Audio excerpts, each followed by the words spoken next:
ito po yung hydraulic iron worker, multi-function machine. Yan. Kita nyo itsura, ganda oh. Itsura na, video natin sa harap. Ito po yung likod. Pakita ko naman ito likod. So ito po yung foot pedal, dalawa no, isa dito sa side na to at isa ron. So pwede pong magsabayan magtrabaho. Yung part na to is notching, kabila is punching. Pero kasabay po ng notching, meron siyang surround. Yan, meron siyang maliit, no. Itong square, mga mostly nasa estimate mga nasa 45 ang square. And itong ito mga 35 square. Ang circle na to is mga nasa 45 mm. 30 mm tong isa. Ito mga 22. Ito maliit mga 10. Then meron siya dito angular bar 5 by 5 inches. Then sa plate shearing 16 inches.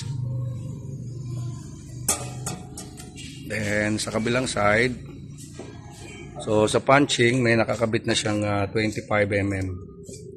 So, pwede po kayong magpapabricate na lang yan, papakapin nyo lang po yung attachment tsaka yung biday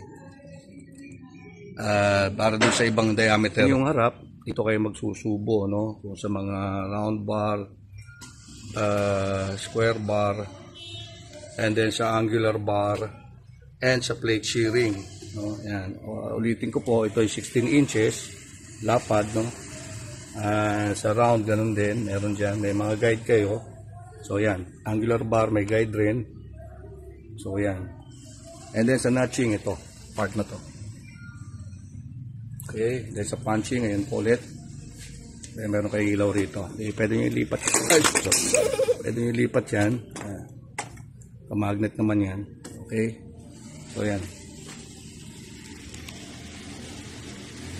Hydraulic oil ito, bubuksan nyo lang po yan. Electrical. Emergency, start button. Mayroon siyang automatic and semi-auto para dun sa punching and notching nyo. So ito yung electrical nya. Okay. Then may papakita po ako ibang accessories doon sa likod. So ito pa yung additional accessories nya. Meron siyang 2 inches na pang luber and meron siyang 4 inches na pang luber. So dito nyo po yan lalagay. Tatanggalin nyo lang ito para maikabit nyo itong molde na ito. No? Then ikakabit nyo lang ito sa taas. So pwede kayong magluber ng 2 inches and 4 inches.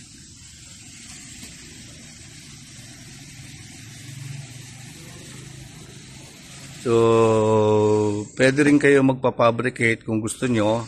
Add-on na lang kayo ng para sa bending naman, no? Kasi yung last na binenta namin is meron siyang kasamang pang-bend, no, ng plancha. Pwede kayo magpagawa ng molde ng biday and top tool para dito. Pwede kayo makapag-bend.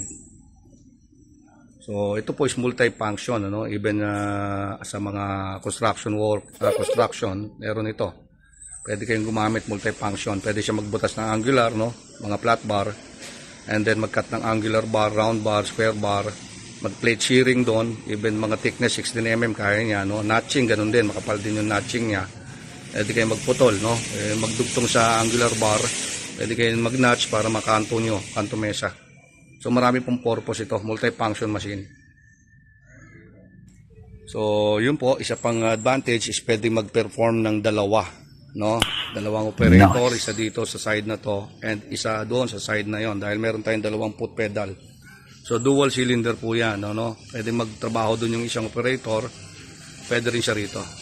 So yan po, multi-function machine with punching, angular bar cutter, round bar cutter, square bar cutter, plate shearing, notching, and louver. Ito po yung sa louver niya, no? Yan, louver. Pwede kayo mag-louver. Actually, pwede pa ho kayo dyan mag-fabricate ng mga elongated, no? Elongated. Kung meron kayong gustong trabaho na naka-oval shape, papapalitan nyo lang po yan, ano? Pwede nyo pa machine shop. So, yan po, multifunction. Actually, marami kayong pwede. No? After punching, dito po yung babagsak. No? And then, meron siya stripper sa palansya nyo para pag-punch, maiwan yung material sa iba. Okay? So, yun na po. Multifunction, hydraulic iron worker. Iba tawag, hydraulic iron tool worker. Hydraulic iron tool worker machine. Multifunction.